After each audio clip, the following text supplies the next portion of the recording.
Hello Udaipur, नमस्कार। हमारे इस खास कार्यक्रम हेलो उदयपुर में आप सबका फिर से स्वागत है।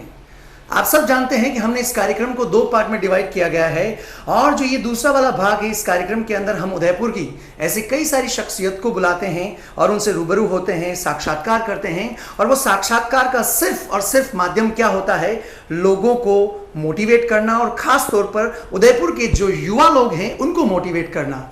जी, इस कार्यक्रम की इसी कड़ी में आज हमारे साथ हैं बहुत ही खूबसूरत मेहमान, बहुत ही टैलेंटेड, एज मेनी वर्ड्स मैं कहूंगा, मेरे पास शब्द ही नहीं बयां करने के लिए, डॉक्टर मुकेश जी श्रीमाली सर।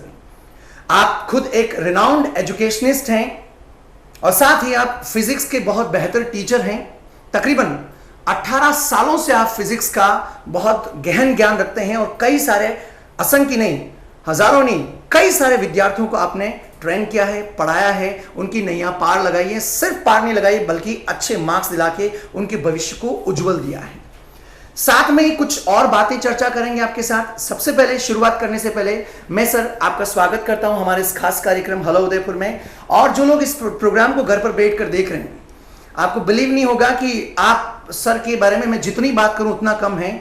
आप मोर देन 6 कंट्रीज के अंदर बच्चों को ट्रेनिंग दिया है, बच्चों को पढ़ाया हुआ है। मैंने नाम लिखे, मैं भूल नहीं जाऊं, Japan, England, Singapore, Dubai, China, Korea, इतने कंट्रीज में जाके आपने बच्चों को पढ़ाया है। सच में अपने आप में बहुत बड़ी काबिल तारीफ है।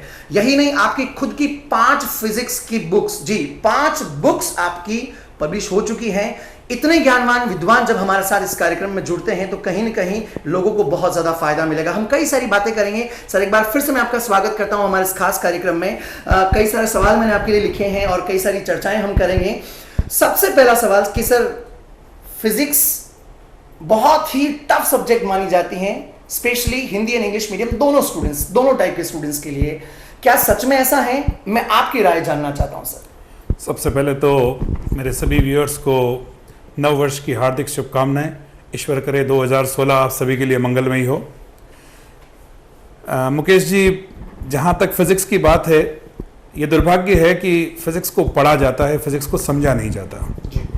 फिजिक्स को, उस सब्जेक्ट को आप पढ़कर किस तरह से समझ सकते हैं जिस पे सबसे ज़्यादा एक्सपेरिमेंट हुए हों, जिस पे सबसे ज़्यादा साइंटिस्ट ने अपने प्रयोग किए हों, उस सब्जेक्ट को आप कर ही सीख सकते हैं।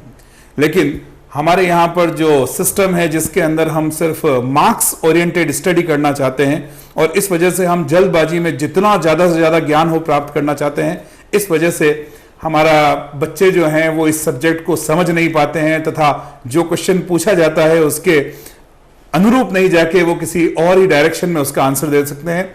इसी वजह से, क्योंकि इसकी जो अंडरस्टैंडिंग होती है वो इतनी कम हो जाती है धीरे धीरे कि आपको जब पूछा जाता है तो आप उस पर्टिकुलर टॉपिक से कहीं ना कहीं डेविएट हो जाते हैं और इस वजह से फिजिक्स आपको टफ लगना शुरू हो जाता है। मेरा सभी बच्चों से जो फिजिक्स इस समय तैयारी कर रहे हैं, चाहे वो 11th के हैं चाहे वो 12th के, आप फिजिक्स को पहले समझें, उसके बाद उसे पढ़ें। मेरी बात को आप ध्यान से समझिएगा, उसको पढ़ना नहीं है, पहले फिजिक्स को आप समझने की कोशिश करें, उसके बाद आप उसको पढ़ें और आपको आनंद आएगा। जी सर, बहुत खूबसूरत आपने राय दी है व्यूअर्स को। साथ में सर, एक और सवाल उठता है कि कई बार लोग ऐसे क्वेश्चन करते हैं कि हिंदी मीडियम की फिजिक्स और इंग्लिश मीडियम की फिजिक्स में बहुत बड़ा फर्क है। कुछ ये भी कहते हैं कि हिंदी मीडियम की फिजिक्स बहुत आसान है बनिस्बत इंग्लिश मीडियम, कुछ उल्टा भी कहते हैं। आपकी क्या राय है सर? देखिए, फिजिक्स बोलूं या भौतिक विज्ञान बोलूं, जी, इसे इंग्लिश के अंदर हम कहें और इसकी अगर डिक्शनरी में डेफिनेशन देखें तो इसका मतलब है नेचर, प्रकृति। हमारे आसपास जो कुछ भी है सब फिजिक्स है, चाहे वो लाइट हो, चाहे वो इलेक्ट्रिसिटी हो, चाहे वो साउंड हो, हम जिसके बारे में भी बात करें दरअसल वो फिजिक्स है। इससे कोई फर्क नहीं पड़ता है कि आप इंग्लिश मीडियम के स्टूडेंट हैं, आप हिंदी मीडियम के स्टूडेंट हैं, आप आरबीएसई से बैठ रहे हैं, आप सीबीएसई से बैठ रहे हैं, आप आईबी बोर्ड से बैठ रहे हैं, आप आईसीएसई से बोर्ड से बैठ रहे हैं। फिजिक्स अपना नेचर कभी चेंज नहीं कर सकती क्योंकि उसका तो मतलब ही फिजिक्स है, उसका तो मतलब ही नेचर है। इस वजह से यह जो एक भ्रांति है कि फिजिक्स हिंदी में अलग और इंग्लिश में अलग है, ऐसा कुछ भी नहीं है। और इसी बात को समझते हुए मिनिस्ट्री ऑफ एचआरडी ने 2 साल पहले एनसीईआरटी की बुक को सभी स्टेट बोर्ड्स की बुक से बदल दिया। इट मींस अब चाहे वो आरबीएसई से एग्जाम दे रहा है, चाहे वो सीबीएसई से, हर इंसान को एनसीईआरटी बुक पढ़कर ही एग्जाम देना है। तथा जो क्वेश्चंस का पैटर्न होता है वो भी, चाहे वो सीबीएसई एग्जाम हो चाहे आरबीएसई हो, बिल्कुल उसी प्रकार के क्वेश्चन दोनों ही एग्जाम्स में पूछे जाते हैं। Thank you sir. ये बहुत सारी बड़ी भ्रांतियां लोगों के दिमाग में थी सर, आपने इस क्वेश्चन के माध्यम से सिर्फ मेरे अंदर ही कंफ्यूजन्स दूर नहीं किए, उदयपुर के तमाम लोगों के कंफ्यूजन्स आपने दूर किए हैं।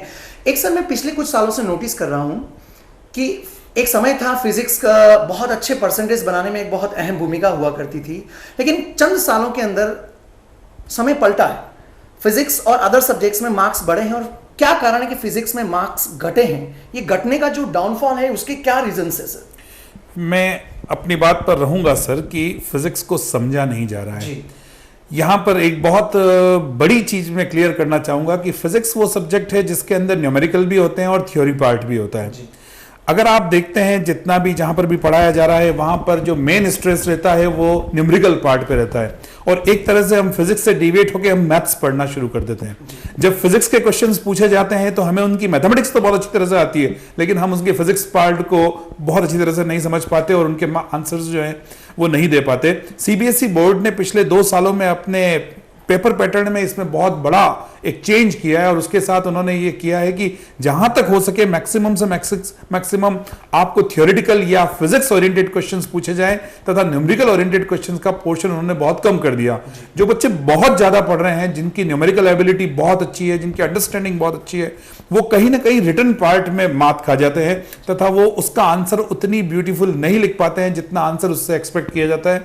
फिजिक्स में हम अगर पेपर को ध्यान से देखें तो 4 तरह से उसको बांटा जा सकता है। एक, जहां हम कंसेप्चुअली क्वेश्चंस पूछे जाते हैं और उनके कंसेप्चुअल आंसर दिए जाते हैं। दूसरा, ग्राफिकल बेस्ड क्वेश्चन होते हैं जिनके आपको हर क्वेश्चन में ग्राफ खींचना है।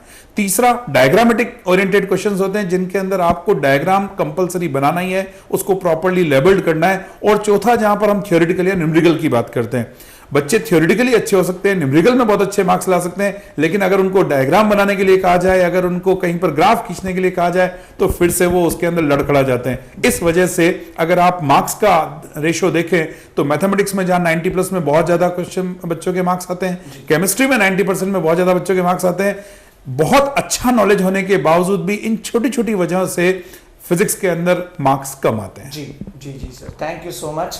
जो व्यूअर्स घर पे देख रहे हैं, आप बिलीव नहीं करेंगे, आप सर की तरफ से एक बहुत ही खूबसूरत रिसर्च निकल के आई, और जब मैंने सुना ताजुब हुआ, क्योंकि एक समय था लोग पूरे साल तक पढ़ाई करते थे, लेकिन आजकल के युवाओं का इंटरेस्ट बहुत जल्दी खत्म हो जाता है। सर मैंने सुना भी है, लेकिन आप समझाएंगे तो ज्यादा अच्छा रहेगा पूरे उदयपुर वाले वासियों को। जो आपकी नई रिसर्च है फिजिक्स मैजिक, ये क्या मैजिक है, और इस मैजिक की वजह से जो युवा पूरे साल भर तक दौड़ते हैं और खौफ खाए, कई बार तो लोग ऐसे होते हैं कि डर जाते हैं 1 महीने पहले कि मैं फेल होऊंगा, पास होऊंगा, फेल होऊंगा, पास होऊंगा।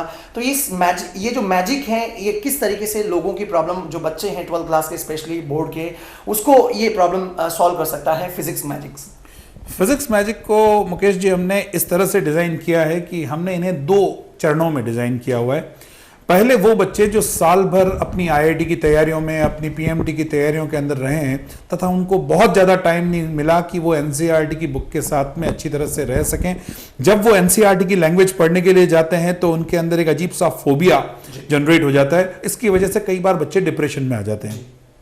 दूसरे वो बच्चे जो बहुत कमज़ोर हैं, जिन्होंने बहुत ज्यादा स्टडी नहीं की, और अब जैसे ही एग्जाम आसपास आता है दरअसल अगेन वो डिप्रेशन के अंदर चले जाते हैं।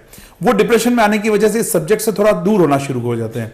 उनको मैथमेटिक्स अच्छा लगता है, उनको केमिस्ट्री अच्छा लगता है, लेकिन जैसे ही फिजिक्स की पढ़ने की बात आती है वो सब्जेक्ट से दूर होना शुरू हो जाते हैं। इस गैप को खत्म करने के लिए हमने जो बच्चे आईआईटी की तैयारी कर रहे हैं उसके लिए एक 6 घंटे का छोटा सा कैप्सूल प्रोग्राम तैयार किया है, जिसमें हमने पिछले 10 सालों के सीबीएसई के पेपर्स को बेसिस माना है। उन क्वेश्चंस पे जो पिछले 10 सालों में पूछे गए हैं, उसी के सिमिलर क्वेश्चंस का एक छोटा सा पैकेज तैयार किया है। सिर्फ 6 दिन आपको एट अ स्ट्रेस सिर्फ 2 घंटे की टेबल पे सिटिंग करनी है, और उन बेसिक कंसेप्ट्स को सीखना है कि इन क्वेश्चंस का आंसर किस तरह से दिया जाए। अगर आप सीबीएसई के पेपर को देखते हैं तो उसमें करीबन 20 से 25% क्वेश्चंस जो हैं उनका लेवल थोड़ा सा ऊपर की तरफ होता है। हमारे जो बच्चे हैं जो आईआईटी की तैयारी कर रहे हैं वो लगभग 70 से 80% का पेपर बड़े आराम से अटेंड कर लेते हैं, लेकिन जो बाकी के 20% के क्वेश्चंस हैं जिनमें कई बार इस तरह के क्वेश्चंस पूछे जाते हैं कि जो आप लोगों के, मैं कह सकता हूं कि रिलेवेंट ही नहीं होते हैं और आपने कभी सुना ही नहीं हो। फिजिक्स जानने वाले इस बात को जानते हैं कि अभी 2 साल पहले एक क्वेश्चन आया न्यूक्लियर विंटर।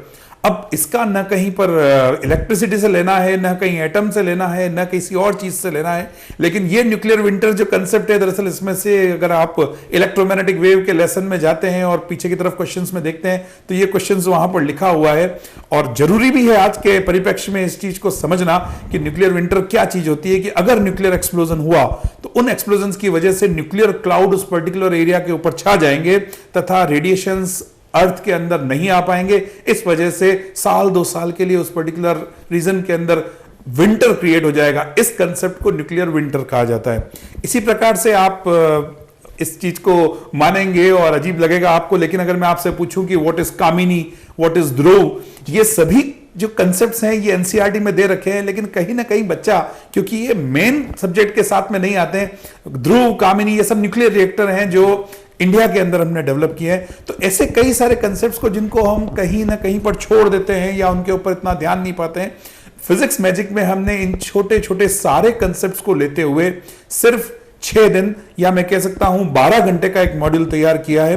अगर जो बच्चे वास्तव में इसमें डिप्रेशन में हैं और इस समय वो जानना चाहते हैं कि हमें पूरे मार्क्स लाने हैं, हमें 60 से ऊपर मार्क्स लाने हैं, ये मैं उन बच्चों की बात कर रहा हूं जिन्होंने साल भर आईआईटी की तैयारी बहुत अच्छी तरह से की है, जिनका 10th के अंदर 9 सीजीपीएस से ऊपर है, उन लोगों को मैं विश्वास दिला सकता हूं कि अगर वो इन 12 घंटों की एक प्रॉपर ट्रेनिंग ले ले तो वो पक्का 60 से ऊपर मार्क्स, 70 में से 60 से ऊपर मार्क्स वो अपने फिजिक्स सब्जेक्ट के अंदर ला सकता है। सिमिलरली इन क्वेश्चंस में से एक छोटी स्किल्स अलग से है जिसमें जो बहुत ज्यादा डिप्रेशन में है, जिन्हें लगता है कि फिजिक्स ब्लैंक हो चुकी है तथा हमें बिल्कुल भी नहीं आती, उन लोगों के लिए हमने बिल्कुल अलग से एक मॉड्यूल डिजाइन किया गया है कि अगर आप इन कंसेप्ट्स को कर लेंगे, अगर आप सिर्फ इन क्वेश्चंस को कर लेंगे तो भी किसी हालत में आपके 50% से कम मार्क्स नहीं आ सकते हैं।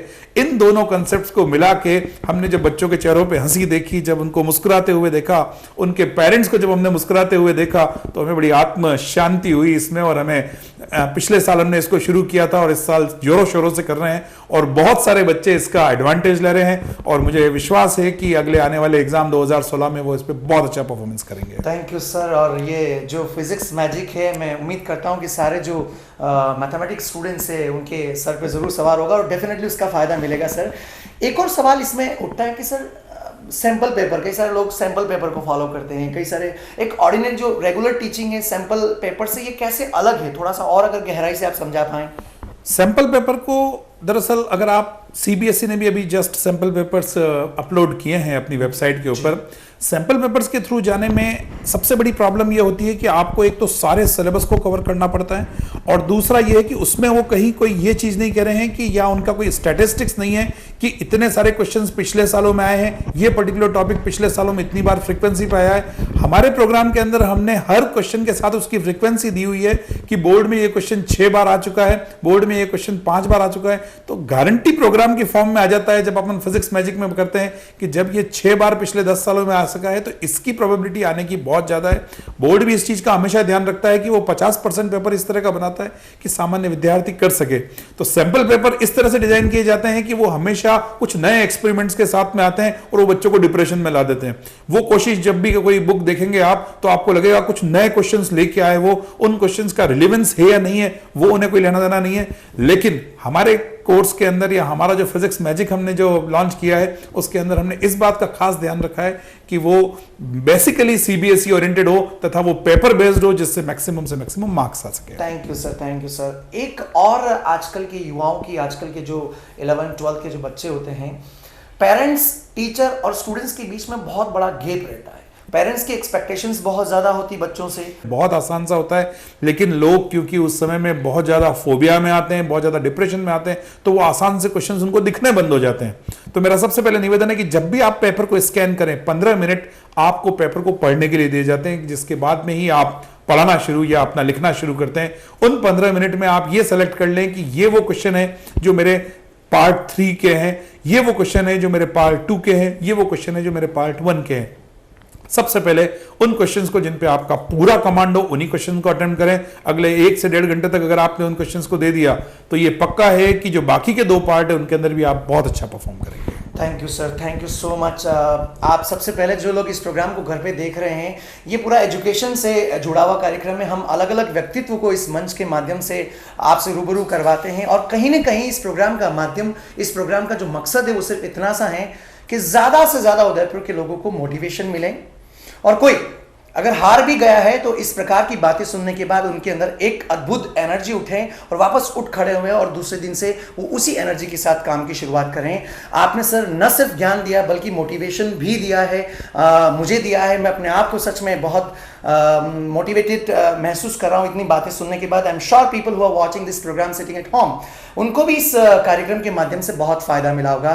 तो एक बार सर मैं आपको हेलो उदयपुर की पूरी टीम की तरफ से बहुत बहुत धन्यवाद देता हूँ। आपने इस कार्यक्रम में एक सराहनीय योगदान दिया है, और जो इस कार्यक्रम को घर पे देख रहे हैं, मकसद सिर्फ इतना सा है कि हम ज़्यादा से ज़्यादा लोगों को मोटिवेट करें।